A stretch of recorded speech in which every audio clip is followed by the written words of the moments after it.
Kan Pak Santoso.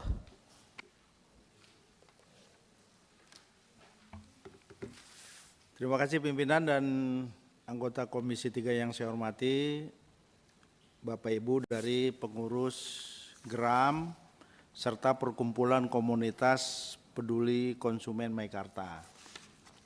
Assalamualaikum warahmatullahi wabarakatuh. Waalaikumsalam. Selamat siang dan salam sejahtera buat kita semua.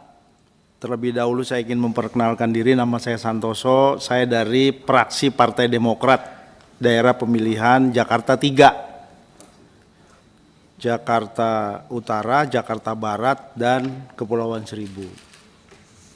Jadi apa yang disampaikan oleh Ketua GRAM tadi tentang masalah narkotika, saya juga dulu terlibat di dalam ikut membantu pemberantasan ini.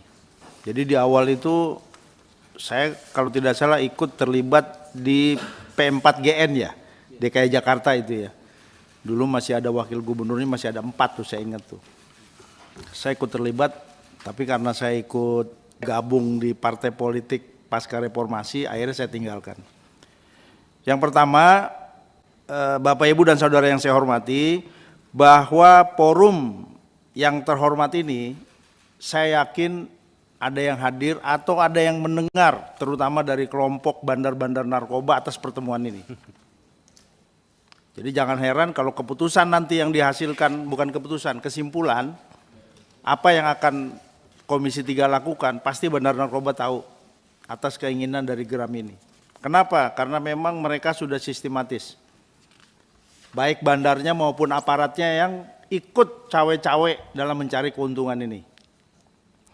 Jadi untuk persoalan yang disampaikan oleh GRAM memang mewakili Provinsi DKI Jakarta, tapi saya yakin DKI Jakarta adalah representase dari seluruh komunitas masyarakat di provinsi-provinsi lain di Indonesia, maka yang menjadi masukan dari pihak GRAM Provinsi DKI Jakarta juga harus menjadi atensi kita Komisi 3, pimpinan. Tadi diinfokan tentang narkoba yang dijual melalui medsos. Ini memang harus ada gerakan masif dari BNN ya, termasuk kepolisian yang menangani narkoba. Tapi kenapa itu masih masif dan ada pembiaran? Karena memang ini menjadi industri yang sangat menjanjikan. Modalnya hanya Rp1, untungnya bisa Rp100. Jadi lawan Anda itu adalah orang-orang yang menguasai pemerintahan maupun aparat hukum, penegak hukum yang ada di Republik ini. Jadi tidak mudah, untuk itulah saya berharap melalui media ini, melalui forum ini, Komisi 3, supaya menindaklanjuti baik di BNN, kemudian di kepolisian, maupun di Keminfo. Ya, kenapa? Karena soal medsos ini yang harus juga diantisipasi. Terkait juga soal masalah di Provinsi DKI Jakarta. Jadi seluruh BNP itu semuanya mati segan. Mati segan apa terbalik saya ya? Nah, itu saking udah terlalu ininya memang. Jadi sengaja saya bolak-balik lah.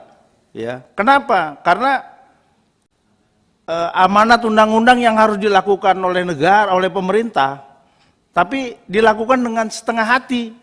Kenapa? Karena banyak yang diuntungkan dari peredaran narkoba ini. Untuk itulah, kalau semua provinsi tentang BNP-nya sangat sedikit, dana operasional maupun kegiatan-kegiatan dalam penanganan pemberantasan narkotika, termasuk juga pembentukan BNK, saudara jangan heran. Yang harus saudara heran adalah kenapa Provinsi DKI Jakarta yang memiliki anggaran begitu besar tapi mengalokasikannya sedikit. Tadi saya dengar Ketua DPRD sekarang dulu pernah menjadi aktivis P4GN itu. Ya libatkan, bantu. Maksudnya minta bantuan yang bersangkutan agar bisa menganggarkan kegiatan pemberantasan narkoba ini harus benar-benar secara masif dengan anggaran yang besar. Kembali keenakan orang kita itu waktu semangat betul-betul Jadi harapan saya selalu koordinasi dengan DPRD supaya goodwill gubernur bisa diterapkan melalui tekanan atau dorongan dari DPRD untuk menganggarkan ini. Ya, tentunya program-programnya jangan terlalu datar lah harapan saya, tapi juga harus radikal karena yang kita lawan ini sudah sindikat yang bekerja secara sistematis. Di daerah Priuk itu, saya yang selalu telepon kepala BNN dan bagian narkoba di Mabes Polri maupun di Polda. Hari ini digerebek, dipasang semua CCTV, dipasang lampu sampai terang benderang, bahkan ada posko yang sebutnya 3 pilar ya. Tidak lama 30 hari udah rame lagi di situ. Kenapa? Karena ada yang melindungi. Itu untuk Gram ya. Yang berikutnya untuk Meikarta ini sangat menarik. Jadi apa yang saudara sampaikan, inilah hukum yang terjadi di negeri ini. Ya, di mana para pemilik modal menguasai hukum. Yang tidak memiliki modal siap-siap saja ditindas dan dilindas. Dan ini terjadi.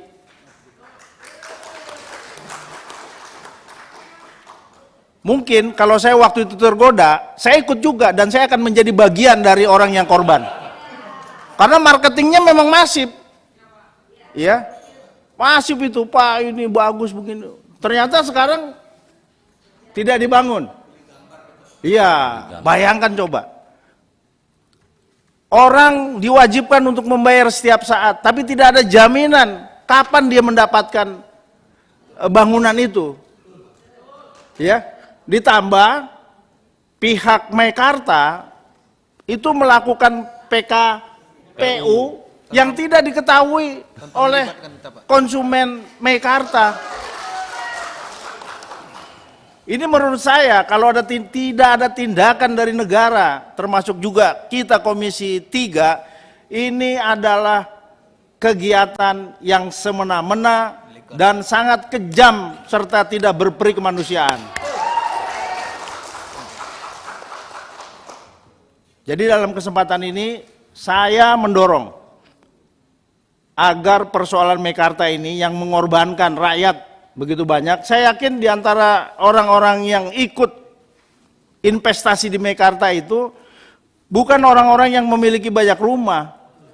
Ya, karena tawarannya kan murah kan di Meikarta itu kan. Maka siapa tahu saya tidak bisa beli tanah, beli rumah di Jakarta yang miliaran, yang cuma 300-400 juta, dia dapat rumah di Meikarta dalam bentuk apartemen. Tapi nyatanya saudara-saudara semuanya ditipu kan begitu.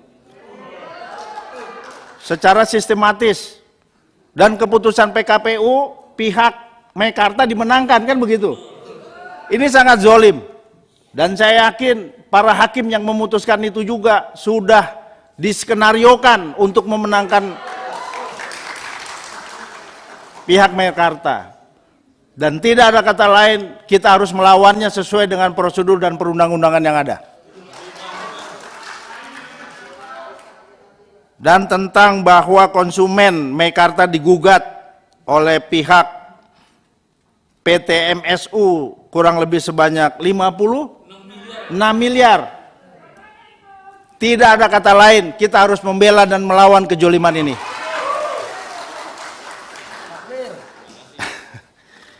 Ya, sekali lagi ini bukan sekali lagi ya, mohon tenang saudara-saudara, ini bukan retorika saya semata-mata memperjuangkan ini karena mau pemilu, enggak. Tapi memang semua hal yang terkait dengan kejoliman yang dilakukan oleh pemerintah dan para pemilik modal, saya akan fokus melawannya bersama-sama dengan saudara-saudara yang menentangnya. Terima kasih. Terima kasih. Assalamualaikum warahmatullahi wabarakatuh. Pak Santoso.